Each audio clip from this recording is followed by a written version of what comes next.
Um robozinho humanoide com aparência bem chamativa, simples e também única. Esse é o Reg, um dos protagonistas da obra de Made in Abyss. E uma das principais perguntas que a fã da obra pode se fazer hoje em dia é sobre as suas origens. Afinal de contas, isso ainda está sendo construído e abordado tanto no mangá quanto no anime. Por que Fapta, a princesa da Vila dos Nerihate, demonstra já ter conhecido ele? Ou então como ela já conhecia o nome Reg, se ele foi dado pela Rico? Quais foram as conclusões que levaram Gamburo a dizer que Reg na verdade era a unidade de interferência do abismo e não qualquer outra coisa?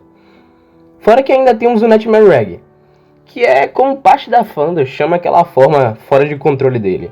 E a pergunta principal do vídeo: quando foi que ele conheceu a Lisa, a mãe da Rico? Que é quem ela tanto busca enquanto se aventura pelas profundezas desse lugar. Para começar, a gente primeiro tem que entender quem são Fapta e quem é Gamburo, pois eles são o norte aqui. Primeiro, começando por Fapta. Eu cheguei a dar uma explicação sobre a origem dela lá no vídeo sobre a Vila dos Sequelas. Ou seja, ela é a última filha nascida dos 3 berços da cobiça que foram entregues a Erumiui. E o desejo dela é praticamente destruir tudo dentro daquele lugar e libertar a sua mãe. Por outro lado, Gamburo é o mediador que recebeu a ajuda de Fapta em um momento que ele estava bem danificado. Mas basicamente, foi um quem deu o nome do outro, logo depois dos eventos do nascimento da vila. Uma outra coisa também é que Gamburo já tinha uma ideia do que ou quem era Fapta antes de dar esse nome a ela, porque os mediadores que conviveram com Ganja presenciaram brevemente o nascimento da princesa. E se ainda não ficou claro, os mediadores eles possuem uma espécie de mente coletiva de informações. Se um sabe, todos saberão. Fapta vem do alfabeto de Iblu, onde Fal significa nobre donzela e Apta significa imortal ou eternidade, enquanto Gamburo é literalmente escudo ou guardião da rainha. Então, para nossa felicidade, algumas dessas perguntas já possuem uma resposta, ou então alguma ideia aproximada do que realmente esteja acontecendo.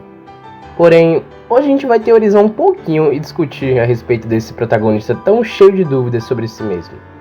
Eu sou Chorou e esse é mais um vídeo de Made in Abyss. Levando em conta que após a formação da Vila dos Sequelas até o momento atual da história, já se passaram 150 anos, que são dados oficiais mostrados no mangá, então dá pra dizer que esses dois têm uma boa amizade. Porém, é em algum momento da história que após ser atacado por um Ryuzasai, um daqueles dragões gigantes altamente perigosos, que Gamburo fica tão destruído que é quase morto. Se é que dá pra dizer que um mediador pode morrer. Mas então surge um garotinho com capuz e mochila, falando num idioma confuso demais pra Fapta. E ela imita o gato. Galera, uma coisa, aqui eu quero que vocês observem bem a mochila. Já já eu vou falar dela. O garoto é ninguém menos e ninguém mais que o próprio Reg. E Gamburo, ele consegue entender o que ele diz. Mas então, ele vem com essa passagem aqui. Ele me lembra daqueles que passam ocasionalmente por aqui. Claramente, falando dos apitos. Dá até pra ver a pena que fica no chapéu da Lisa ou o Bondrewed aqui no canto. Só que as coisas ficam ainda mais interessantes quando que em um momento de descontração, depois de se conhecerem, Reg diz o seguinte para Fapta: bem, meu mestre me diz para manter as aparências. Isso é bem importante. Então, bem envergonhado, por causa de estar vendo boa parte do corpo de Fapta, Reg entrega aquele acessório que ficava preso no seu capacete. E hoje é o mesmo que Fapta usa para cobrir os seus seios. E continuando, só melhora. Porque um pouco mais íntimos, Fapta começa a contar sobre seus sonhos e motivações.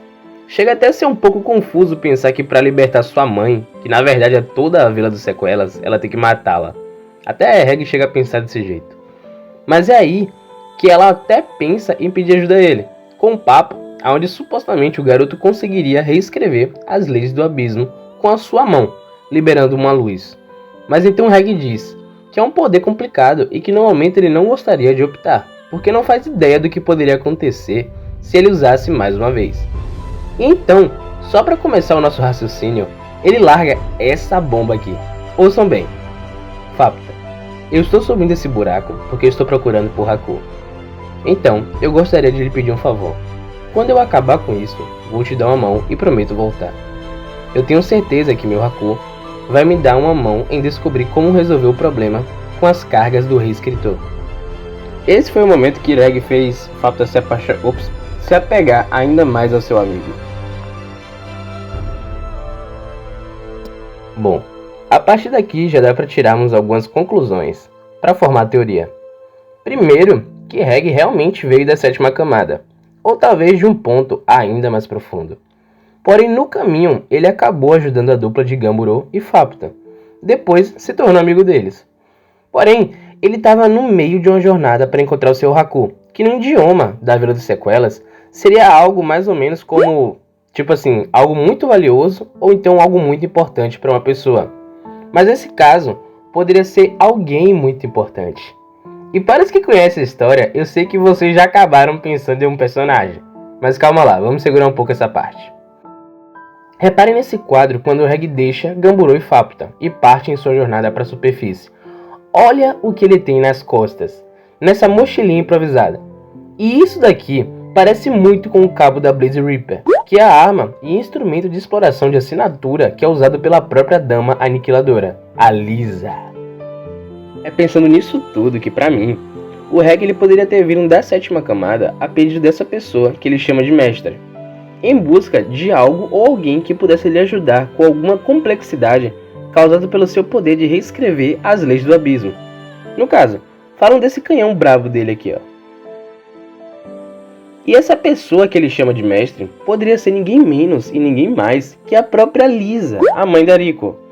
Eu sei que soa meio confuso, mas também é preciso levar em conta que quanto mais dentro do abismo, o tempo avança cada vez mais devagar. E isso já foi dito tanto por Ozen quanto explicado por Nanashi. Levando em conta o tempo de 10 anos que Lisa desapareceu e os 150 anos da Vila das Sequelas, o abismo teria que funcionar com uma distorção temporal de no mínimo 50 anos de atraso.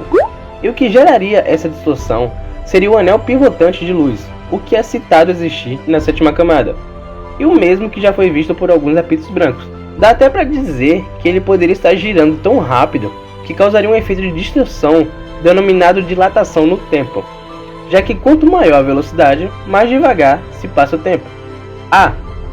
E também é bom lembrar que o pivotante, ou pivoting, é a mesma coisa que giratório. Eu só não vou me aprofundar muito nesse assunto, porque senão eu vou acabar entrando nas questões da relatividade. Mas enfim, Lisa poderia ter encontrado a verdadeira cidade de ouro, e Reg, ele poderia ser um dos verdadeiros habitantes que nasceu nela, há vários séculos atrás. Só que, por alguma razão, todos os habitantes deixaram de existir ou podem até ter sido aniquilados. E por conta disso, é que Reg poderia ter recebido as partes robóticas, ainda quando era uma criança. Por isso, o seu corpo ele não cresce mais. Com os conhecimentos que Lisa tem sobre o abismo, e talvez até sobre essa civilização antiga que já existiu, ela poderia refazer o corpo do Reg, o transformando num menino robô, com o intuito de encontrar alguém muito importante para sua mestra, a sua filha. Sendo assim, Reg, como uma unidade de interferência única, ele teria que subir tudo isso em busca do seu objetivo. E também poderia ter sido ele quem deixou a Blaze Reaper, naquele suposto túmulo que foi cavado por Ozen na quarta camada. Porém, com o uso excessivo do seu reescritor, que no caso é o seu canhão, Reg ele perderia energia ao ponto de acabar afetando a sua cabeça. E então ele também perderia suas memórias, mas não a sua personalidade. E isso poderia também explicar a fraqueza e a necessidade dele de ter que dormir por horas depois de usar o canhão. O mais curioso também é que quando ele usa o seu canhão na segunda camada, para poder ajudar a Rico, depois do disparo, um símbolo do seu capacete ele vai diminuindo, ele aparece um pouquinho menor do que antes, como se tivesse gastado uma boa quantidade de energia. Porém, no filme que conta a história do volume 5 do mangá, em um plano para derrubar o Apito Branco, conhecido como Soberano da Alvorada, Reg acaba entrando em contato com os fios de alta tensão e ao mesmo tempo causa um apagão em toda a Idle Front, que é a base do Bondrewed. Porém, mais tarde ele ressurge com uma aparência bizarra e completamente sedento, o tão chamado Nightmare Reg. Poderia ser o fruto de uma sobrecarga de energia, ou seja, o oposto de tanto ter que usar o seu reescritor. O que quebra um pouco a teoria é o espaço de tempo entre os acontecimentos, porque aqui, talvez, as coisas acabem fugindo um pouco da lógica. Mas fazer o que, né? É do abismo que estamos falando. E uma das coisas que talvez você possa se perguntar é em como a Lisa poderia estar viva por tanto tempo, certo? E para mim, só existe uma única resposta aqui. A fim de evitar a morte, ou até mesmo o desgaste de sua humanidade, a Apito Branco poderia ter usado uma relíquia, bem apelona por sinal, conhecida como Unward Bell. Se lembram dela? Onde na primeira temporada e nos primeiros volumes do mangá, é dito que Lisa e Ozen tiveram de participar de um esquadrão para ir atrás desse sino misterioso que tinha a capacidade de parar o tempo. E então, agora no fundo do abismo, Lisa poderia ter usado isso para evitar que seu corpo sofresse com as consequências da passagem do tempo enquanto espera seu pupilo e sua filha chegarem. Loucura, né não? Aí, um extra aqui. Akihito, ele já deixou claro na entrevista que Reg ele foi baseado em um personagem chamado Koch, de um jogo conhecido como Cave Star, aonde ele é um personagem principal controlado pelo jogador, mas que acorda sofrendo amnésia e que deve explorar e explodir seu caminho através das novas áreas cavernosas com o objetivo de relembrar a sua história de fundo e escapar da caverna.